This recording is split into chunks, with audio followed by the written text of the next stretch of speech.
Welcome back to another episode of Around the Yard. I'm Megan Dunn. And I'm Mark Hartzell. Here's what's been happening around campus. Saturday the 20th marks the beginning of the South Carolina primary. The majority of GOP candidates have visited and made their faces known in the Low Country. Starting off the week was Jeb Bush. Here's Riley Clark with the story. This is Riley Clark with CisternYard News. We are in North Charleston as Governor Jeb Bush is campaigning for the South Carolina primaries. On President's Day, February 15th, Jeb Bush had a rally. He was accompanied by former President George W. Bush, Laura Bush, and Senator Lindsey Graham. George W. Bush attributed several characteristics of being president which he feels strongly his brother has. Starters, I think you ought to look to someone who's had executive experience, someone who knows how to run a large, complex organization, to lead people, and to make sound, crisp decisions.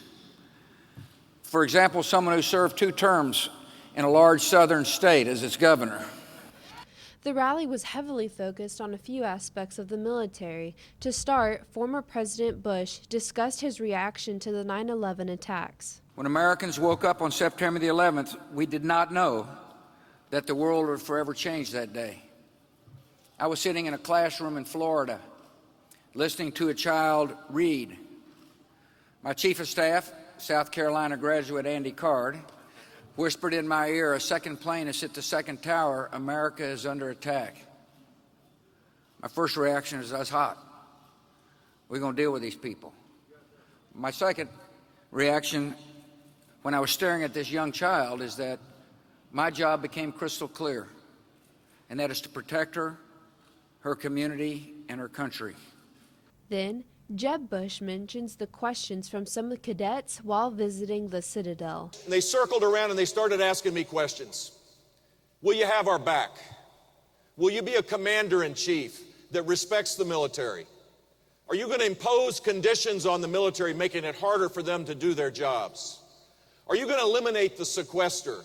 These were all really good questions, and here's the answer. I will have the back of the military. I will be a commander-in-chief that respects the armed forces. We will eliminate the sequester, rebuild our military, and build again a bipartisan consensus that peace through strength is the proper foreign policy for this country. And finally, he also discussed issues and solutions with the Department of Veterans Affairs. We will give veterans expanded choices where they could go to their private provider or a private clinic or a local hospital.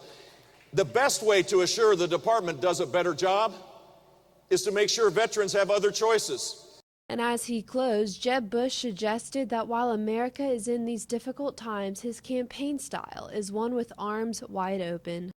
The only way a Republican and a conservative wins is by campaigning with their arms wide open, with a hopeful, optimistic message, campaigning in every nook and cranny of this country, making sure that everybody knows that we want them on our team. I ask for your support next Saturday. I ask for your prayers for our family. God bless you all. Thank you very much for coming.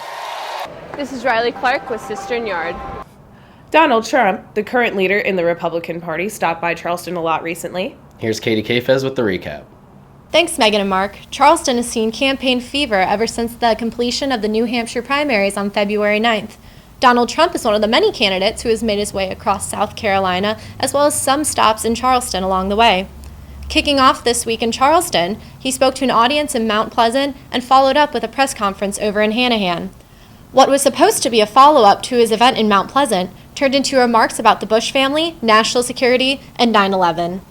I've heard for years he kept the country safe after 9/11. What does that mean, after? What about during 9/11? I was there. I lost a lot of friends that were killed in that building. The worst attack ever in this country? It was during his presidency. I mean, we had the worst attack ever. By the way, after that, we did okay. That's meaning the team scored 19 runs in the first inning, but after that, we played well. Is George W. Bush responsible for what happened on 9/11 or not? No, I think we could have had greater vigilance, but I would never say anybody was responsible for that. Trump also highlighted his fears and his hopes for the upcoming election. My only worry about South Carolina is that my opponents lie, especially Cruz. I mean, Cruz, as I said, he's the single worst liar I've ever seen.